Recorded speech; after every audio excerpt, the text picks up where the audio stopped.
নমস্কার বন্ধুরা, হিরারানি কিচেনে সবাইকে অনেক অনেক স্বাগত। তো আজকের দারুণ একটা রেসিপি নিয়ে আপনাদের সামনে চলে এসেছি। আজকের আমি দেখাবো কচুর লতি দিয়ে চিংড়ি মাছ। তো এই কচুর লতি আর চিংড়ি মাছ খুব ভালো খেতে হয়, দারুণ লাগে খেতে। এটা বহু পুরানো রেসিপি। তো ভিডিওটা প্রথম থেকে শেষ পর্যন্ত দেখার অনুরোধ রইল। কচুর লতিটা বানানোর জন্য আমি কি কি নিয়েছি আপনাদের দেখিয়ে দেব।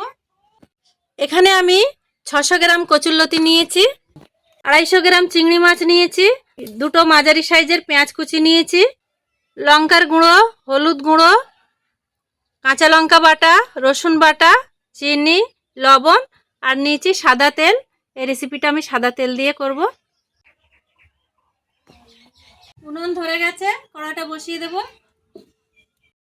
কড়াইতে জল দিয়ে দেব কচুরলতি সেদ্ধ করার জন্য। জলে দিয়ে দেব কচুরলতি,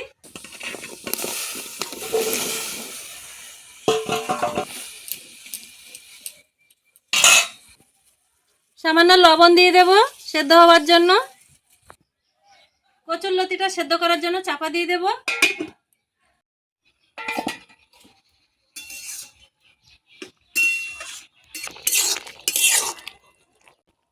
কচুরলতিটা ভাবানো হয়ে গেছে, ঢেলে নেব।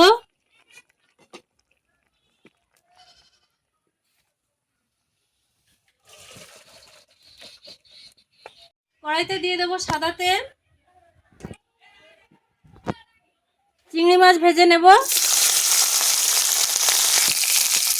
চিংড়ি মাছে দিয়ে দেব লবণ, হলুদ গুঁড়ো,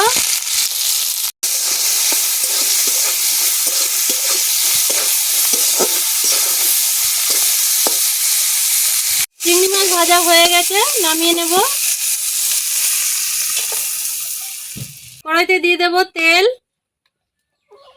ফোড়নের জন্য নিয়ে নিয়েছি কালো জিরে। কচুরলতি চিংড়ি মাছ রান্নার জন্য ফোড়নে দিয়ে দেব কালো জিরে, কুচানো পেঁয়াজ, রসুন বাটা। পেঁয়াজ রসুনটা লাল লাল করে ভেজে নিয়েছি, দিয়ে দেব কাঁচা লঙ্কা বাটা, হলুদ গুঁড়ো, লঙ্কা গুঁড়ো।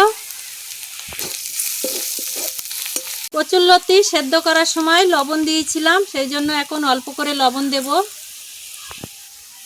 আর দেব চিনি। চিংড়ি মাছ দিয়ে দেব ভেজে রাখা।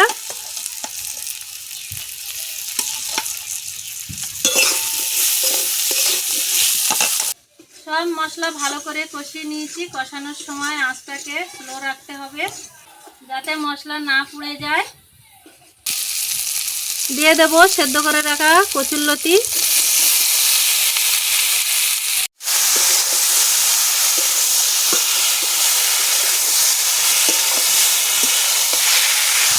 সব কিছু ভালো করে কষিয়ে নিয়েছি, আরো 5 মিনিট ঢাকা দিয়ে রেখে দেব।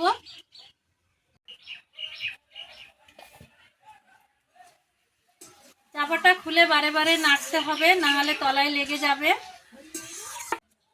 আমি মাঝেও দুবার চাপা খুলে নেড়ে দিয়েছিলাম। আরো 5 মিনিট চাপা দিয়ে রেখে দেব।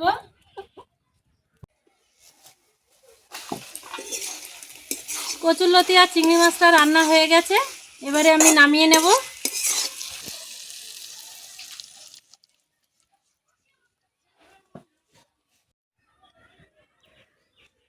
কচুরলতি আর চিংড়ি মাছটা একদম রান্না হয়ে গেছে।